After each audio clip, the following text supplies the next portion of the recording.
Hello students, आज आप हमारे वीडियो पे BA सेकेंड सेमेस्टर हिंदी के जरूर जाऊंगा कलकत्ता का सारांश और एक वाक्य पढ़ने जा रहे हैं। अभी और कितनी दूर है कलकत्ता, यही कलकत्ता जहां पहुंचे थे कभी अपने मिर्जा गालिब और लौटे थे जहन में आधुनिकता लेकर। इस पंक्ति का सार ये है कि कवि कलकत्ता, कोलकाता को एक विशेष ऐतिहासिक और भावनात्मक स्थान के रूप में देखता है। वही कलकत्ता जहां कभी मिर्जा गालिब पहुंचे थे और जो यात्रा उनके मन में आधुनिकता की नई सोच लेकर लौटी थी। कवि के लिए कलकत्ता सिर्फ एक शहर नहीं, बल्कि एक बौद्धिक और आत्मिक अनुभव का प्रतीक है। वह पूछता है, अभी और कितनी दूर है वह कलकत्ता, यानी वह बेचैन है वहां पहुंचने को जहां इतिहास, साहित्य और आत्मा की गहराइयां मिलती हैं। मैंने कितनी बार दोहराया है वह शेर किसी सबक की तरह जिसमें दुविधा के बीच जीवन की राह तलाशता है शायर।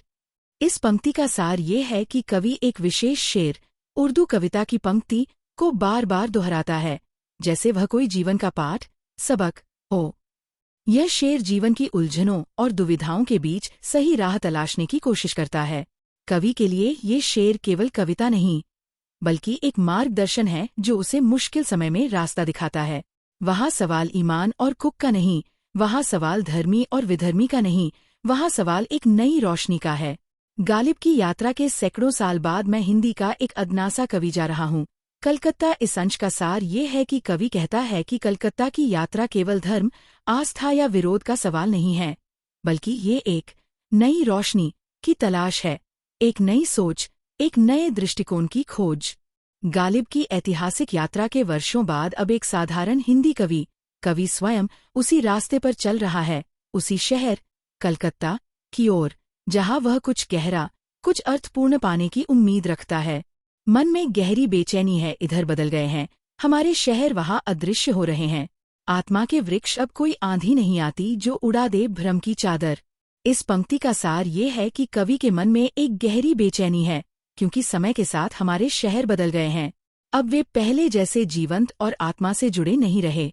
कवि कहता है कि अब आत्मा के वृक्ष अदृश्य हो रहे हैं, यानी संवेदनाएं, आत्मिक गहराइयां और सच्चाई गायब होती जा रही हैं। पहले जैसी कोई आंधी नहीं आती जो लोगों के भीतर फैले भ्रम और दिखावे की चादर को हटा सके। यह समय एक तरह की निष्क्रियता और खोखलेपन का समय बन गया है। यह जादुई विज्ञापनों का समय है, यह विस्मरण का समय है। इस समय रिश्तों पर बात करना प्रागैतिहासिक काल पर बात करने जैसा हो गया है। इस पंक्ति का सार ये है कि आज का समय दिखावे और भुलावे का दौर बन गया है। जादुई विज्ञापनों का समय, जहां सब कुछ सतही और आकर्षक दिखाया जाता है। यह विस्मरण का समय है, जहां लोग अपने मूल्यों, संबंधों और अतीत को भूलते जा रहे हैं। कवि कहता है कि आज के समय में रिश्तों की बात करना ऐसा हो गया है जैसे किसी बहुत पुराने, भूले बिसरे युग की बात करना, जैसे वह अब प्रासंगिक ही नहीं रहा। हमारे शहर बदल गए हैं, कलकत्ता भी बदल गया होगा, पर अभी कितनी दूर है वह बैठे बैठे पिरा रही है, कमर बढ़ती जा रही है हसरत। इस पंक्ति का सार ये है कि कवि महसूस करता है कि जैसे बाकी शहर बदल गए हैं, वैसे ही कलकत्ता भी अब वैसा नहीं रहा होगा जैसा पहले था। फिर भी कलकत्ता तक पहुंचने की लालसा और बेचैनी इतनी ज्यादा है कि बैठे बैठे कमर दुखने लगी है, लेकिन इच्छा, हसरत है कि लगातार बढ़ती जा रही है। यह पंक्ति कलकत्ता के प्रति कवि के गहरे आकर्षण और भावनात्मक जुड़ाव को दर्शाती है। कितना समय लगा होगा गालिब को वहां पहुंचने में, महज देह नहीं, आत्मा भी दुखी होगी उनकी। उनके लिए कलकत्ता महज एक शहर नहीं, उनकी यात्रा किसी सैलानी की यात्रा न अर्थ। इस अंश का सार ये है कि कवि सोचता है कि मिर्जा गालिब को कलकत्ता पहुंचने में कितना समय और कष्ट लगा होगा। यह यात्रा सिर्फ शारीरिक नहीं थी, बल्कि आत्मा को भी पीड़ा देने वाली रही होगी। गालिब के लिए कलकत्ता सिर्फ एक शहर नहीं था, और उनकी यात्रा कोई साधारण सैर-सपाटे जैसी नहीं थी। वह एक गहरी, अर्थपूर्ण और आत्मिक यात्रा थी, सोच, अनुभव और भावनाओं से भरी हुई। जब हम देखते हैं किसी शहर को, वह शहर भी देखता है हमको। कलकत्ते ने देखा होगा हमारे महाकवि को, उसके आंसुओं को, उसकी उदासी को, उसके दुख को। क्या कलकत्ते ने देखा होगा हमारे महाकवि की आत्मा को, उसके भीतर बहती अजस्र कविता को? इस अंश का सार ये है कि कवि मानता है कि जब हम किसी शहर को देखते हैं तो वह शहर भी हमें देखता है। हमारे भावों, अनुभवों और आत्मा को महसूस करता है। कवि सोचता है कि जब मिर्जा गालिब कलकत्ता आए होंगे तो क्या उस शहर ने उनके आंसुओं, उनकी उदासी और उनके दुख को देखा होगा? क्या कलकत्ते ने उनके भीतर बहती हुई कविता की अविरल धारा को महसूस किया होगा? ये पंक्तियां एक शहर और एक कवि के बीच भावनात्मक और आत्मिक संबंध को गहराई से दर्शाती हैं। मैं कलकत्ते में कैसे पहचानूंगा उस पत्थर को जिस पर समय से दो हाथ करता कुछ पल सुस्ताने के लिए बैठा होगा हमारी कविता का मस्तक रेखते का वह उस्ताद मैं जी भर देखना चाहता हूँ कलकत्ता इसलिए। चाहे जितना पिराए कमर, चाहे जितनी सताए थकान, मैं लौटूंगा नहीं, दिल्ली जरूर जाऊंगा कलकत्ता। इस अंश का सार ये है कि कवि कल्पना करता है कि जब मिर्जा गालिब कलकत्ता आए होंगे तो वे शायद किसी पत्थर पर बैठकर थोड़ी देर सुस्ताए होंगे। वह पत्थर अब समय की परतों में खो गया है, पर कवि उसे पहचानना चाहता है, क्योंकि वहीं कभी रेखता, उर्दू कविता के महान उस्ताद ने विश्राम किया होगा। कवि कहता है कि वह कलकत्ता को पूरे मन से देखना चाहता है, अनुभव करना चाहता है। चाहे शरीर में जितना भी दर्द हो, थकावट हो, वह हार नहीं मानेगा। वह दिल्ली नहीं लौटेगा, बल्कि जरूर कलकत्ता जाएगा। यह कविता प्रेम, श्रद्धा और आत्मिक खोज से भरी हुई है। फर्स्ट मेन मार्क्स के सवाल और उनके उत्तर दिए गए हैं। कवि का कलकत्ता जाने का क्या कारण है? उत्तर: कवि कलकत्ता को गालिब की यात्रा से जुड़े अनुभवों और आत्मिक खोज के रूप में देखना चाहता है। 2. गालिब की यात्रा के सैकड़ों साल बाद का क्या अर्थ है? उत्तर: इसका अर्थ है कि कवि गालिब के समय के बहुत बाद अब कलकत्ता जा रहा है। 3. कवि ने गालिब के बारे में क्या कहा है? उत्तर: कवि ने कहा कि गालिब की यात्रा सिर्फ शारीरिक नहीं, बल्कि आत्मिक थी। 4. कविता में आत्मा के वृक्ष का क्या संकेत है? उत्तर: आत्मा के वृक्ष से तात्पर्य गहरे अनुभवों और संवेदनाओं से है, जो अब अदृश्य हो गए हैं। 5. जादुई विज्ञापनों का समय से कवि का क्या मतलब है? उत्तर: इसका मतलब है कि वर्तमान समय में सब कुछ दिखावे और भ्रामक प्रचार से भरा हुआ है। 6. विस्मरण का समय का क्या अर्थ है? उत्तर: इसका अर्थ है कि लोग अपने अतीत और मूल्य भूलते जा रहे हैं। 7. कवि क्यों कहता है कि रिश्तों पर बात करना प्रागैतिहासिक काल पर बात करने जैसा हो गया है? उत्तर: कवि का कहना है कि आज के समय में रिश्तों की अहमियत घट गई है, जैसे वे पुराने युग की बात हो।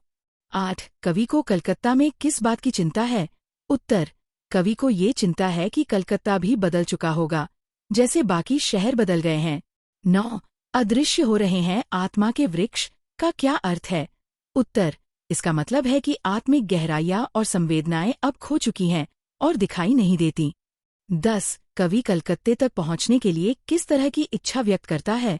उत्तर: कवि कलकत्ता जाने की गहरी इच्छा व्यक्त करता है, चाहे उसमें थकान हो या दर्द। 11. गालिब की यात्रा का कवि क्या संदर्भ देता है? उत्तर: कवि गालिब की यात्रा को एक गहरी और अर्थपूर्ण यात्रा मानता है, न कि एक साधारण सैर। 12. हमारे महाकवि की आत्मा को का क्या संदर्भ है? उत्तर: इसका अर्थ है कि कवि यह सोचता है कि क्या कलकत्ते ने गालिब की आत्मा और उनकी कविता को महसूस किया होगा। 13. कवि क्यों चाहता है कि वह कलकत्ते में बैठकर समय को महसूस करे? उत्तर: कवि चाहता है कि वह उस स्थान को महसूस करे जहाँ गालिब भी रुके थे और अपनी कविता का मस्तक रखा था। 14. कलकत्ता महज एक शहर नहीं था। इसका क्या मतलब है? उत्तर: इसका मतलब है कि कलकत्ता गालिब के लिए सिर्फ एक भौतिक स्थान नहीं था, बल्कि एक गहरे अनुभव और आत्मिक यात्रा का हिस्सा था। 15. सैलानी की यात्रा से कवि का क्या तात्पर्य है? उत्तर: कवि ये कहता है कि गालिब की यात्रा किसी सामान्य पर्यटक की तरह नहीं थी, बल्कि एक गहरी आत्मिक खोज थी। 16. कवि किसे रेखता का उस्ताद मानता है? उत्तर: कवि गालिब को रेखता का उस्ताद मानता है, जो उर्दू कविता के महान कवि थे। 17. समय से दो हाथ करता का क्या अर्थ है? उत्तर: इसका मतलब है कि समय ने उस पत्थर पर बहुत असर डाला होगा और वह पत्थर अब समय के साथ धुंधला हो चुका है। 18. कवि क्यों कहता है कि कमर पिरा रही है? उत्तर: कवि अपनी बेचैनी और यात्रा की इच्छा को व्यक्त करता है, जिससे वह मानसिक और शारीरिक दर्द महसूस करता है। 19. कलकत्ते ने देखा होगा से कवि क्या पूछता है? उत्तर: कवि यह पूछता है कि क्या कलकत्ते ने गालिब के दुख, आंसुओं और उनकी कविता को महसूस किया होगा। 20 कवि क्यों कहता है कि वह दिल्ली जरूर जाऊंगा? कलकत्ता।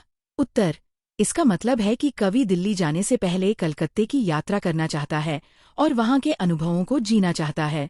21 कवि ने गालिब की यात्रा को किस दृष्टिकोण से देखा है? उत्तर, कवि ने गालिब की यात्रा को आत्मिक और अनुभवात्मक दृष्टिकोण से देखा है।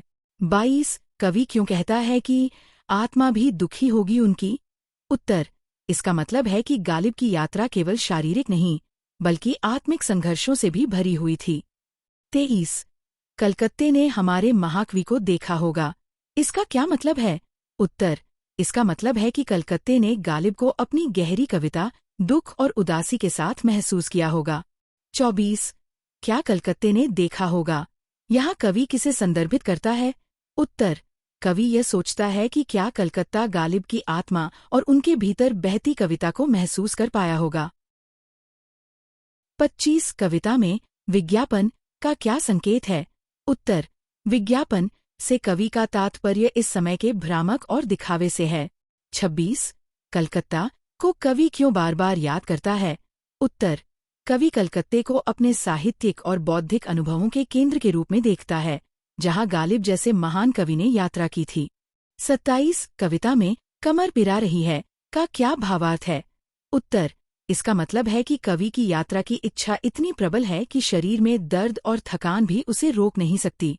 28 कलकत्ते का पत्थर कवि के लिए क्या प्रतीक है? उत्तर, ये पत्थर गालिब की यात्रा और उनके साहित्यिक योगदान का प्रतीक है। कवि कलकत्ते के बारे में क्या सोचता है?